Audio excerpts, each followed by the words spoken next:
Muchas gracias, buenos días. Para mí, por supuesto, es un privilegio, un honor estar aquí hablando con personas que tienen una especialidad tan importante como es la arquitectura. Yo soy incapaz de colocar dos ladrillos uno al lado del otro y ni siquiera imaginarme cómo se coloca uno al lado del otro. Así que voy a hacer una intervención que no tiene nada que ver con las técnicas, estrategias, proyecciones de la arquitectura y tiene que ver con algo en lo que sí tenemos un punto de contacto muy importante. Y es que nosotros, gente como Eduardo Mendoza, yo y tantos otros escritores, también construimos ciudades.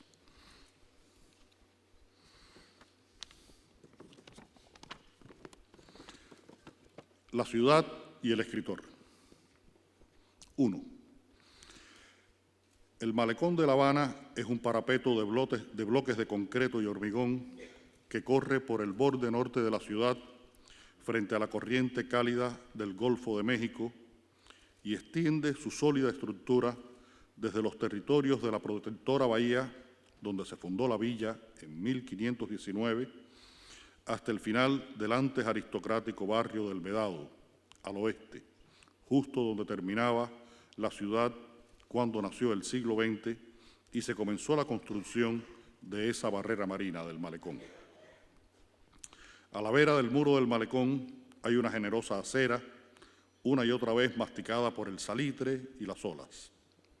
Más allá corre una cinta de asfalto de hasta 6 carriles por donde habaneros y forasteros se desviven por dar un paseo en un auto descapotable a la velocidad máxima permitida, tragando a partes iguales el escape de otros carros y la brisa llegada del mar.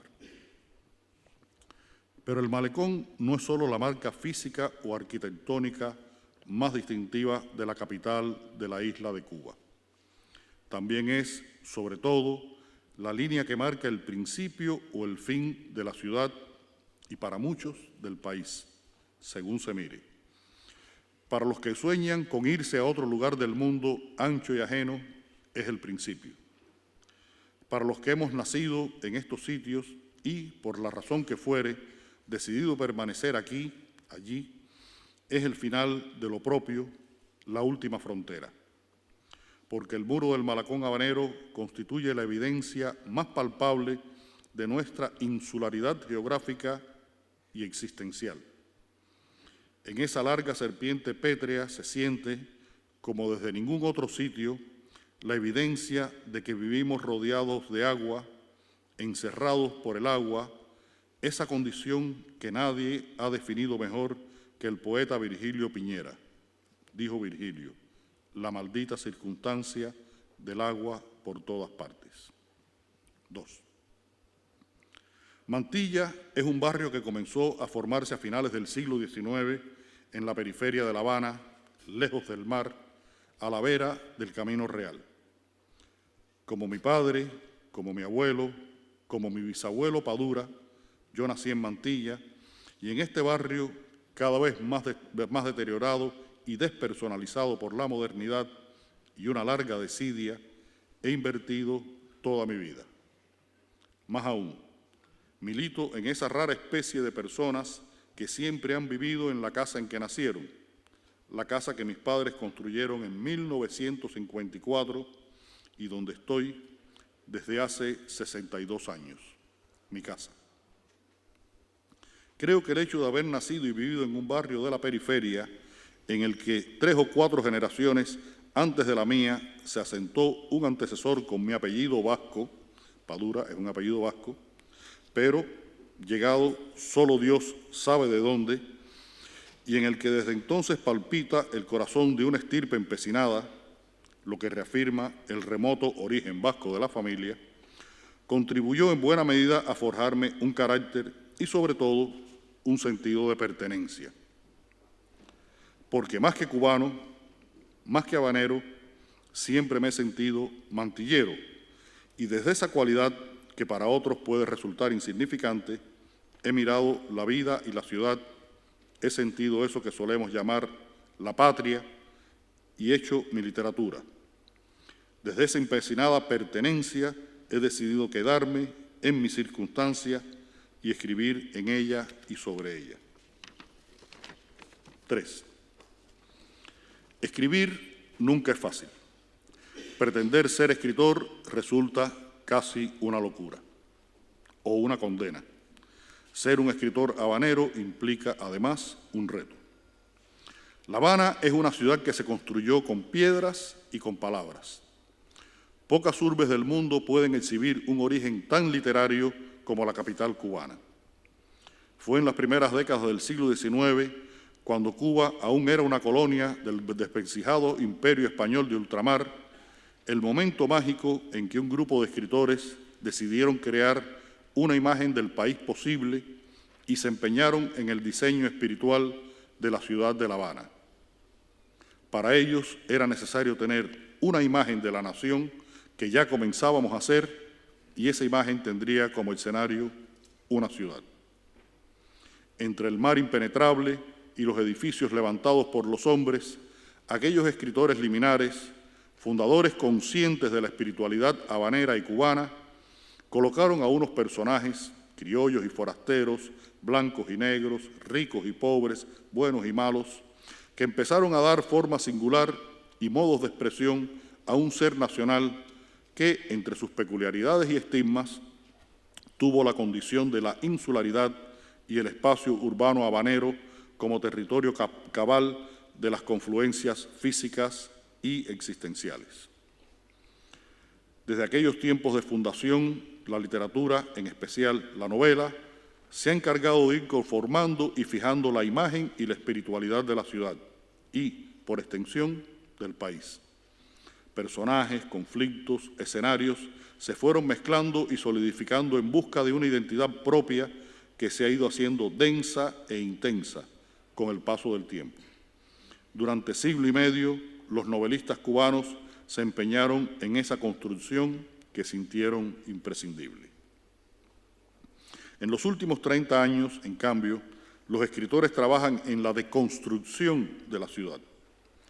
Las ruinas físicas y las pérdidas morales de la urbe han tenido su reflejo en la arquitectura y su expresión verbal en la literatura, y se han hecho aún más indelebles, gracias a ella, a la literatura que hemos escrito, como un desgarramiento. Y como peso específico decisivo, siempre ha aparecido la condición insular, el territorio limitado, el sentido de enclaustramiento. No es casual, por ello, que un escritor cubano, Reinaldo Arenas, haya soñado en una de sus novelas con destrabar a la isla de su plataforma y ponerla a flotar en busca de otras geografías y circunstancias.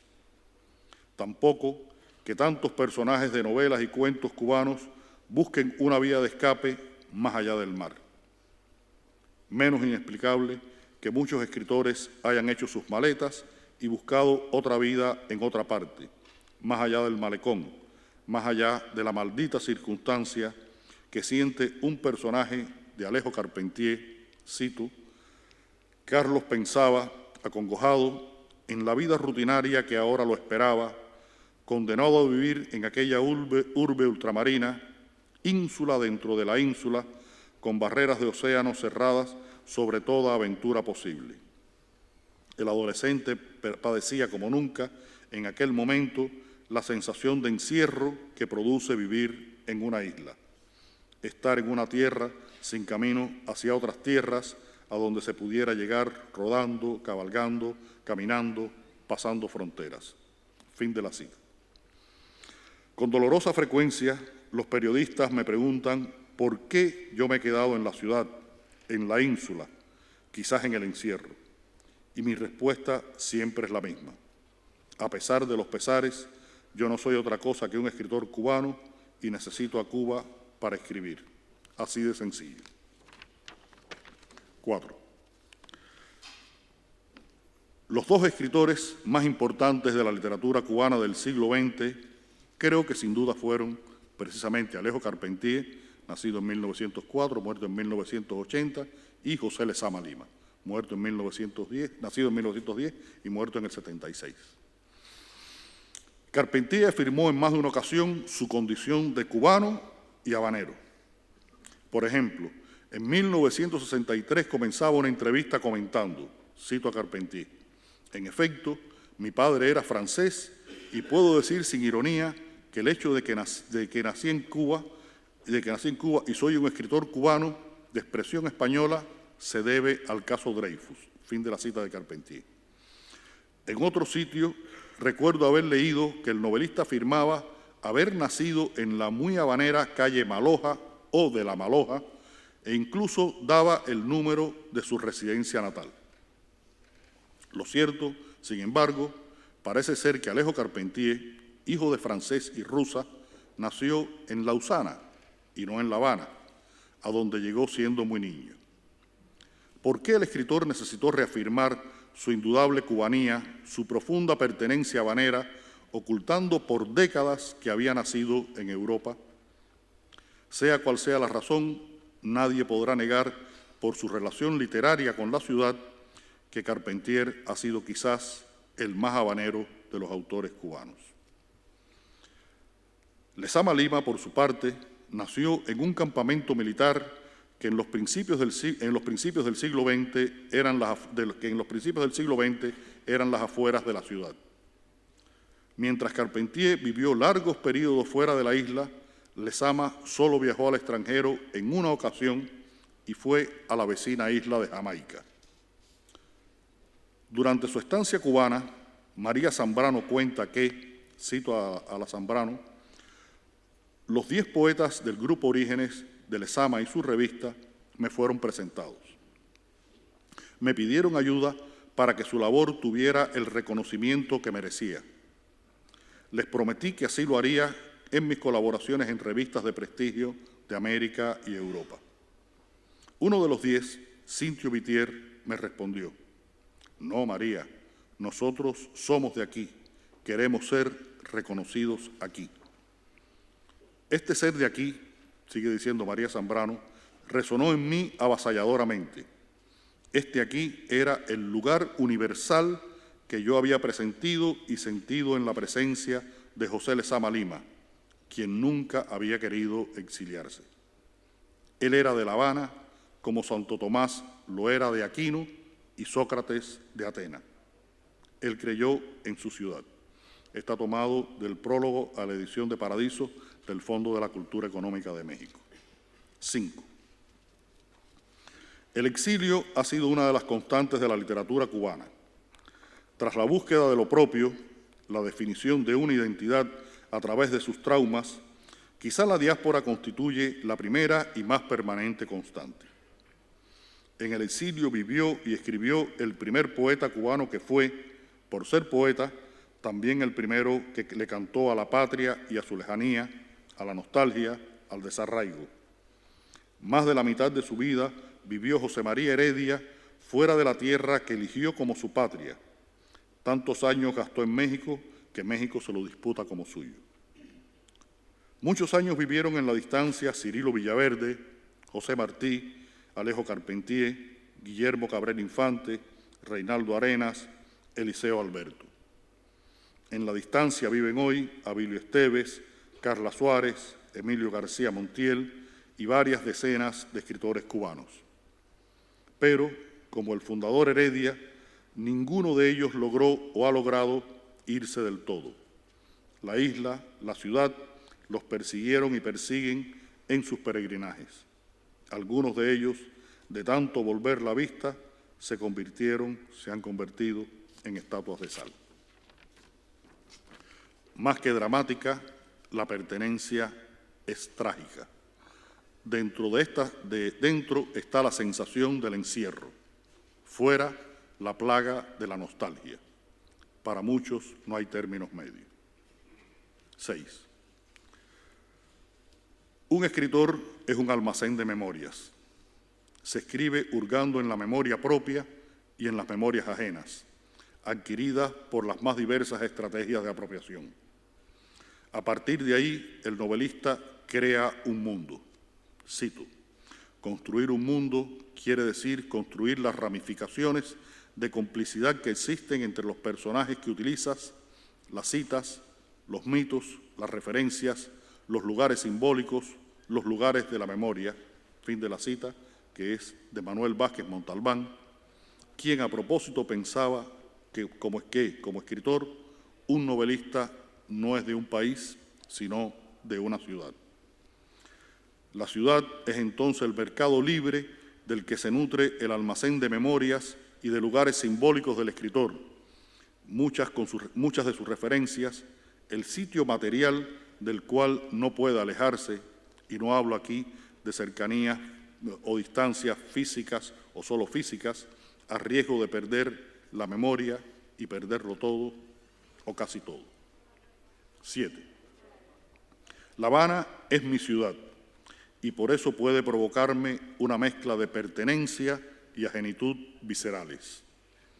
Me identifico y comulgo con lugares por alguna razón entrañables, empezando por el Malecón y por mi barrio anodino de la Preferencia, a los que puedo sumar el Paseo del Prado, la zona antes aristocrática del Vedado, las calles umbrías y a veces fétidas de La Habana Vieja, La Habana Colonial, los parques del barrio de La Víbora, el gran estadio de béisbol.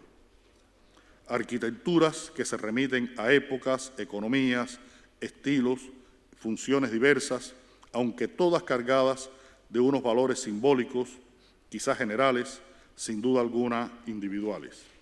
Son las columnas de mi ciudad, de las entrañas, entrañable por ello. Dramáticamente y al mismo tiempo siento la artera evidencia de que esa ciudad en la que nací y vivo, a la que pertenezco y de la cual escribo, comienza a ser un sitio ajeno, que me repele y al que repelo, que se empeña en maltratar mis recuerdos y nostalgias. Tal vez porque envejecemos, nuestras percepciones físicas y espirituales cambian. Tal vez porque mi ciudad se va convirtiendo en otra ciudad dentro de la misma ciudad. Antes dije que soy un escritor cubano y tal afirmación es una verdad y una mentira, porque desde la percepción de otro escritor que acato, de la que me apropio y vuelvo a citar, más que a un país, el novelista pertenece a una ciudad que es física, pero también y sobre todo un estado de espíritu y un reservorio de historias, propias por vividas o por haber sido adquiridas gracias a lecturas y confidencias. Un cofre abierto en el que se conservan pertenencias y del que desaparecen o a donde se pudren propiedades de las que procuramos no desprendernos. 8. Una ciudad son también sus sonidos, olores y colores. Jerusalén es del color del desierto y huele a especias. Amos Oz lo sabe. El sonido de Nueva York es la sirena de una ambulancia, un carro de bomberos, una patrulla policial. John Dos Passos lo sufrió, Paul Auster lo sufre. El barrio español de Nápoles huele a café recién hecho. Roberto Saviano lo ha disfrutado. Mi Habana suena a música y autos viejos, huele a gas y a mar, y su color es el azul. 9. Mi sentido de pertenencia a Mantilla y a La Habana me han hecho el escritor que soy y me han inducido a escribir lo que escribo. Mi ciudad es una mezcla del sitio en que he vivido con el territorio que recorrieron mis abuelos y mis padres. La integran una memoria de aquella Habana donde vivieron hasta el fin o de donde partieron, también hasta el fin, tantos escritores que me antecedieron, que contribuyeron a forjar su imagen y su alma, a darle voz a sus calles y edificios, escritores que me acompañaron, que me han ido sucediendo en mi tiempo vital. La componen, además, la luz de los cabarets y el ritmo de la música, los colores y las visiones de tantos pintores, las obras de tantos constructores, desde aquel Bautista Antonelli que levantó las primeras fortalezas coloniales, hasta mi padre que levantó mi casa. Es la ciudad de los grandes partidos de béisbol que he leído o he presenciado. Y, por supuesto, es La Habana del Malecón, desde donde siento la presencia envolvente del mar y la sensación de que algo propio termina luego de haberse desparramado por 3 puntos cardinales. Mi pertenencia a esa ciudad, más que dramática o trágica, resulta esencial, como una condena. Soy porque pertenezco. El sentido de la pertenencia me sorprendió cuando aún no sabía que lo padecía y lo padecería. Comenzó a fraguarse como una necesidad de búsqueda de los orígenes y en ello me he empeñado por décadas. Me atrapó, hace muchos años, con el estudio de la vida y la obra del Inca Garcilaso de la Vega, el escritor que no sabía a dónde o a qué pertenecía, porque inauguraba una pertenencia hasta entonces inexistente: lo hispanoamericano. Me llevó de la mano de Alejo Carpentier en la búsqueda de la identidad caribeña y cubana desde una perspectiva universal, un proceso en el que aprendí, gracias a Miguel de Unamuno, que el escritor siempre, cito a Unamuno, que al escribir siempre, cito a Unamuno, hemos de hallar lo universal en las entrañas de lo local y en lo circunscrito y limitado, lo eterno. Me permitió, con Guillermo Cabrera Infante, entender el ser y el hablar habaneros, que son los míos. Me hizo escuchar la música que define a la isla de la música y practicar el béisbol en la isla de los peloteros. La pertenencia y la búsqueda de los orígenes me condenaron a ser el novelista habanero que soy, con mis cargas de amor, odio y extrañamiento. 10. Mis personajes, como yo, son habaneros. Algunos, aunque no lo confiesen, son en realidad mantilleros. Y casi siempre son gentes aferradas a su origen, a su circunstancia, a su tiempo, a su ciudad. Tipos que padecen la insularidad, pero que, a la vez, se revuelcan en ella y que, si deben partir, se sienten partidos. Una de sus mitades se va, otra se queda.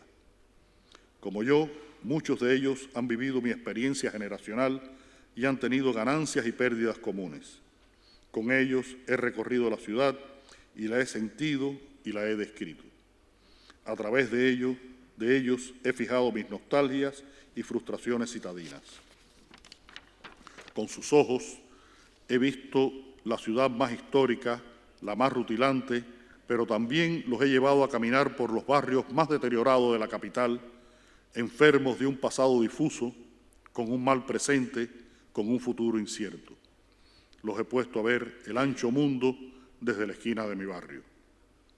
A mi personaje fetiche, Mario Conde, lo he condenado sin posibles apelaciones a vivir de sus nostalgias habaneras, metido en un barrio que se parece demasiado a Mantilla, y desde la azotea de su casa de siempre o desde la esquina de su barrio ancestral le he impulsado a describir lo que se ve y a lamentar lo que se perdió de ese lugar entrañable. Le he transmitido mi sentido de pertenencia y lo he hecho irremediablemente habanero, porque yo, su creador, no soy otra cosa que eso, un habanero que escribe. 11. En mi novela Máscaras, del año 1997, Mario Conde camina por el Prado habanero acompañado por un viejo dramaturgo que le comenta, cito, me autocito: lástima del lugar, ¿verdad? Pero fíjese que todavía tiene algo mágico, con un espíritu poético invencible, ¿no? Mire, aunque las ruinas circundantes sean cada vez más extensas y la mugre pretenda tragárselo todo, todavía esta ciudad tiene alma, señor Conde, y no son muchas las ciudades del mundo que pueden vanagloriarse de tener el alma así, a flor de piel.